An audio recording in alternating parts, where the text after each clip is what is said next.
Hello and welcome to the Clint Losee Photocast. On today's show, what we're going to be talking about is presets in Lightroom 4 and specifically import presets.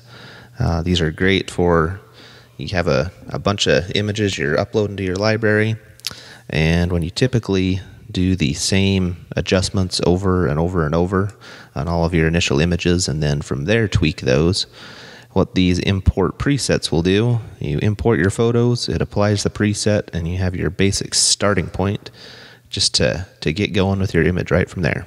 So on today's show, we'll show you how to set those up, how to import your photos, and apply that preset right from the beginning. So stay tuned for the episode.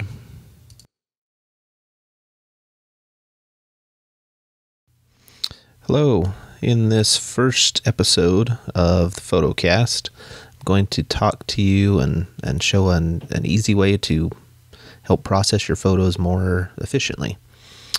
I'm not exactly sure if this works in Lightroom 3, so I'm going to say this is specific to Lightroom 4. But any of you that have worked in Lightroom will notice that in your Develop module here, you have the ability to use presets for your images. Another great option that you have is actually to apply these presets when you import your photos. And you can see on here I've got 3 photos that I've imported already from a recent shoot of the Wasatch Mountains near where I live.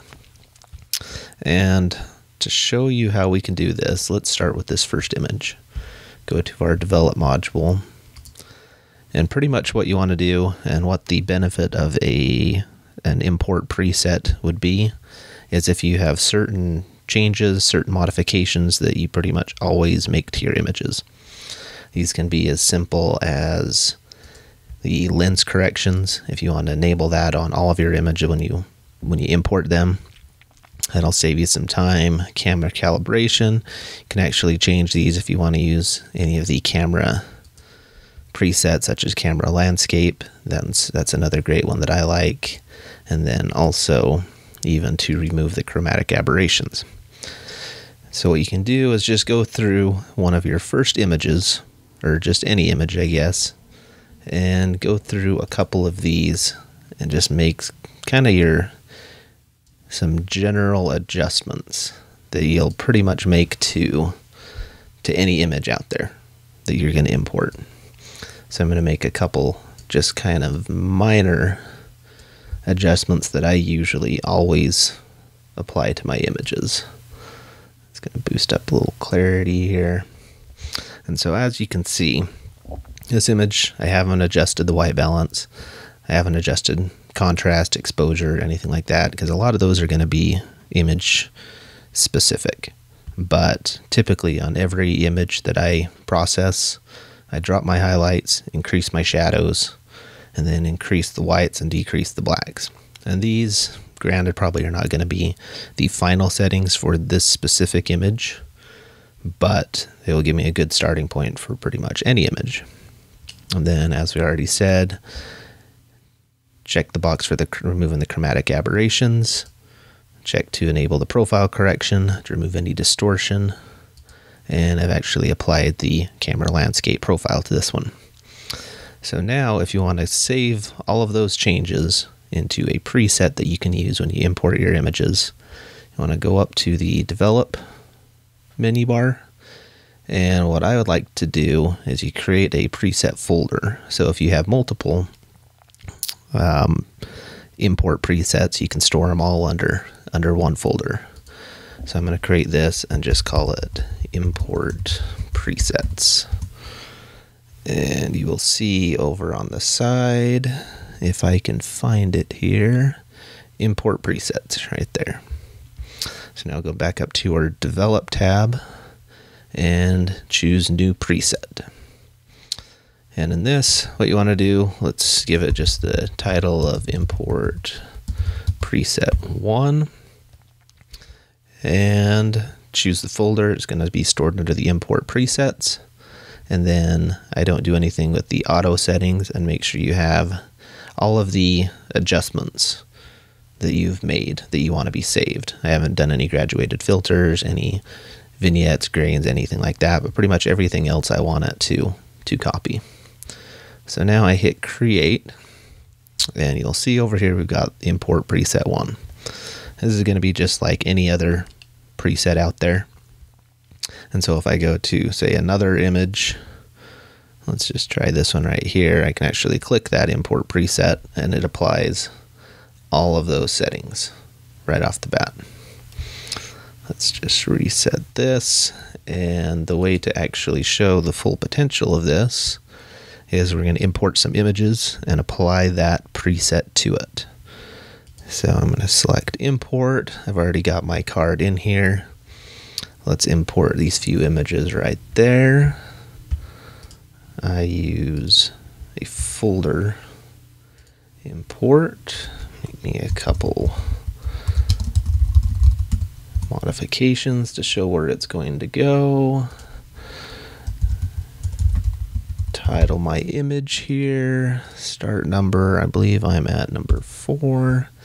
And these are just specific to my individual import here. But then the next thing to apply that import preset that you want to see is under the develop settings, under this apply during import box. If you don't see that, if you go to your import tab and you don't see it, click the little box and it should open up to add your keywords, add your metadata, all of that. And if I click on this develop settings, you're going to see all of our imports. There are presets that we have here. And if we go here, there's our folder with import presets and the preset that we just created. So if I select that, and I'm only going to do a couple images here so it doesn't take too long, and we will select import. It's going to go through, import these, and apply that preset that we just created. See, they're starting to show up here. And rendering our previews. But what you can see, if we go to our folder that we saved these in, there's the first couple that we had in there.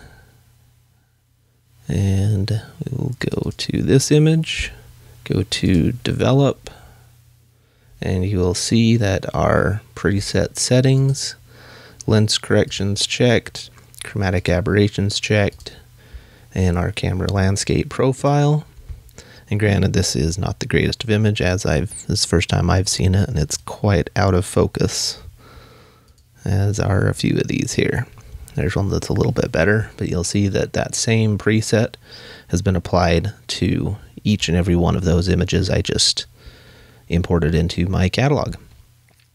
And so you can see the potential if you have 100, 200 images that you're going to be doing these same modifications, the same basics with the highlight, shadows, whites, blacks, that kind of stuff, and pretty much anything else. I mean, if you wanted to change your white balance on all of them, you could create a preset to do that. You could change the exposure, contrast, apply it across the board to all of those images that you're going to have. And it'll save you a little bit of time, give you a good starting point, especially if you're shooting in a RAW format. Your images are going to be pretty bland when you first see them, such as this one right here. You can see it's a pretty bland image. Not really much to it until you start creating, these simple modifications. You'll start seeing a few more of the potentials, and what that does is these images, as soon as you import them, you're going to see that initially as you had seen it when you originally captured the image. So that will conclude the first Lightroom tip here for the Clint Losee Photocast, and I hope it helps speed up your image processing and give you a little more time out in the world shooting and capturing some more images, and then you can bring them back and import them and create your own little presets such as these and help you along in your photography. All right, that should do it for this first episode of the Photocast. I hope that Lightroom import presets will help you out in your photo processing, save you a little bit of time. And be sure to stay tuned for some upcoming episodes. Got an urban shoot or city skyline shoot of Salt Lake City that I recently did, behind the scenes look at that. And also a how-to on merging multiple images into one panorama using Photoshop. Again, thank you for watching, and stay tuned for more.